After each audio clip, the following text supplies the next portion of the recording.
I'm Grace. I'm a perimenopausal baddie, and welcome to my channel. If you're in perimenopause, this channel is for you because just because we're a woman does not mean you have to suffer. Today I'm going to be asking the very simple question, what is perimenopause?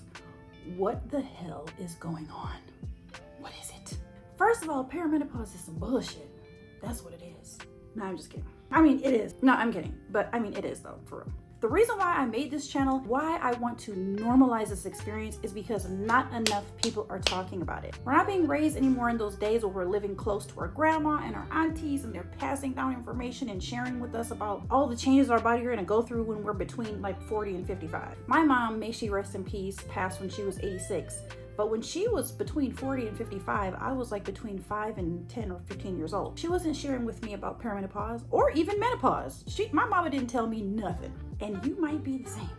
Of course, now with the influx of YouTube and TikTok and all these things, so many women are talking about it, and I'm so thankful. And I want to add to the cacophony of voices of women who are trying to normalize this experience, which every single woman in the world will go through. It doesn't matter if you're Oprah, Queen of England, or Beyonce. It don't matter how much money you got, everybody's gonna go through this. If you have ovaries, you're gonna go through this. And I just want us to know there is something that's happening that's wrong. It's not in your head. Sis, it's not in your head. I've needed to hear that. I've needed other women to tell me that. I've needed doctors. I've needed the medical community to validate for me that it's not just all in my head. And maybe you're there too. I'm 47 years old. I started perimenopause, I think, when I was about 42, 43. I went through about 2 to 3 years with no answers, no relief, no help, no medication, no nothing. It just wasn't talked about. The symptoms, all these things weren't talked about. So I created this channel because I want to help answer this question. What is perimenopause? I want to be a part of giving solutions, discussing symptoms, things that could be going wrong that may or may not be perimenopause, coming up with strategies for myself and for you because we're perimenopausal baddies. We don't have to let this stop us, okay? Don't have to suffer. You don't have to suffer, and neither do I. And as a side note, I'm not in the medical community. I do not have any job in the medical profession. Actually, I've been in the nonprofit field my whole career. I'm a speaker and I'm a writer and I'm a podcaster. One thing about me though, Your girl loves to talk. I'm also an advocate and I'm a lifelong abolitionist. I'm a mental health advocate. I'm an advocate for Black and brown women of color. I'm an advocate for children. I'm a womanist. I'm a humanist. I love people and I want to help people. And I'm called to service. Part of the reason I made this channel is to serve women like you and I who are going through something that is a very distinct time of life that's really challenging and to help us figure it out. So let's do this together. Okay, so what is perimenopause? The very brief answer to that is it's the transitional time between our fertile years and our infertile years. Some doctors say it's 2 to 4 years. Some say 6 to 8. I have a friend who told me she was in perimenopause for 10 years. And you know what? I believe her. If there's 8 billion people on the planet and roughly half of those are women, there's 4 billion women who are going through perimenopause. And I'm gonna gander that some women go through it for 6 months and some women go through it for 10 years. But either way, it's that traditional time that is cut off by menopause, which is the time that most doctors agree after you haven't had a period for a full year, you are now in full-blown menopause, and perimenopause is now over.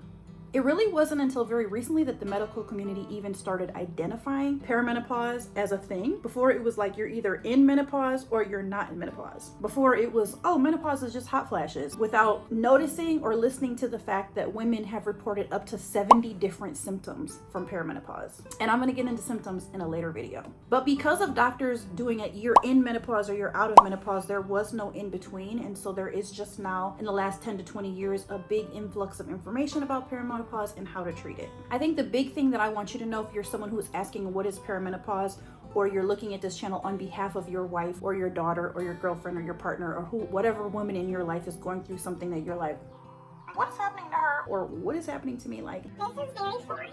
what you need to know is that perimenopause is now considered a true entity by medical professionals.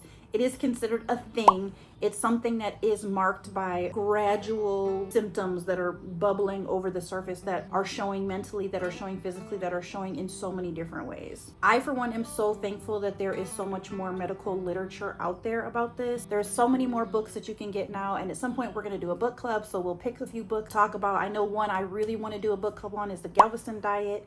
I forgot the name of the doctor right now, but she's the one who I've learned a lot of things about. I'll link the video below. She was featured on Diary of a CEO podcast and also Mel Robbins podcast. She has decided to specialize in perimenopause and menopause for women, and she brings a wealth of knowledge, and a lot of it is very recent knowledge. And then she created this book, The Galveston Diet, to help women who are in this stage of life to figure out to actually be healthy and meet the needs that we are going through. One of the great things that I'm really excited about YouTube and about getting to share in this way and explore this topic is that perimenopause, now that it's more of a thing, it's more widely discussed, there's a lot of different ways that you can deal with it, with antidepressants, hormone replacement therapy, birth control, different things. And so we're going to discuss all of that and research together things that you can bring to your doctor and bring as options. Here's a couple of fast facts that might be good to know about what is happening in your body.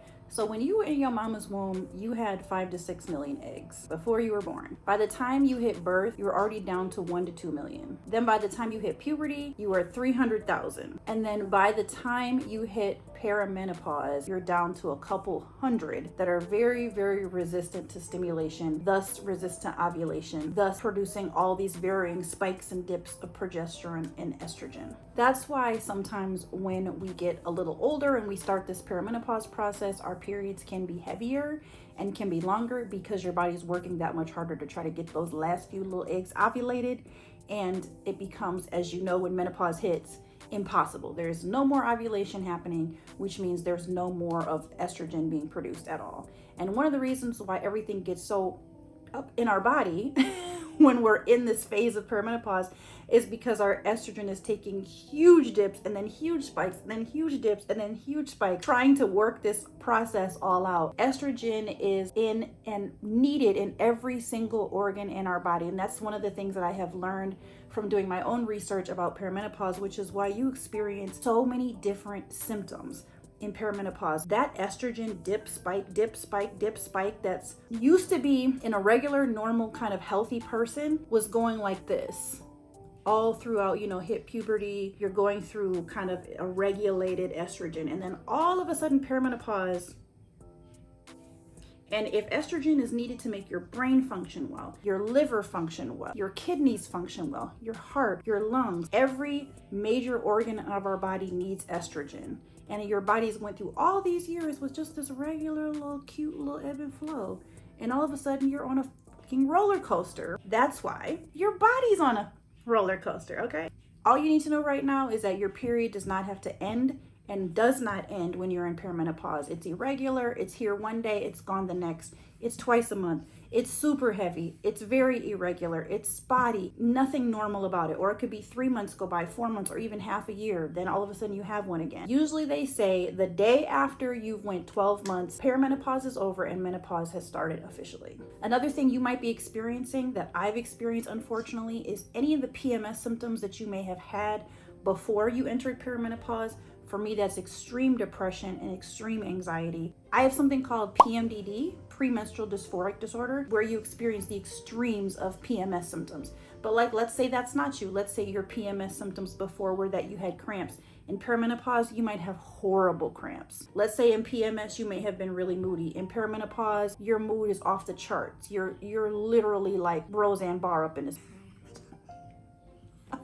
I just said Roseanne. This falling progesterone, these spikes of progesterone and spikes of estrogen can cause a lot of havoc in perimenopause. There are problems that you can see and feel, some of the ones you've maybe heard before: hot flashes, irritability, not being able to sleep well, just insomnia in general. But some of the other things that you might not associate with it, like your shoulder freezing up, vaginal dryness, a loss of testosterone, so your sex drive might dip completely. And then there's also bigger problems: cardiovascular disease, osteoporosis, things that you might not really understand are a result of the estrogen dipping, so your bones aren't as strong, different things like that. Y'all, I don't know a lot, but all I know is the estrogen loss in my world has really produced a cacophony of issues. So much so that I feel very misunderstood by friends and family. I feel a little bit crazy, and I feel like this journey has sent me on a wild ride of research. So thank you so much for being here on this channel. I'm going to explore all of it. Diet, food, fitness, we're going to do it all. Thank you so much for watching. And because this is a new channel, I would really appreciate if you subscribe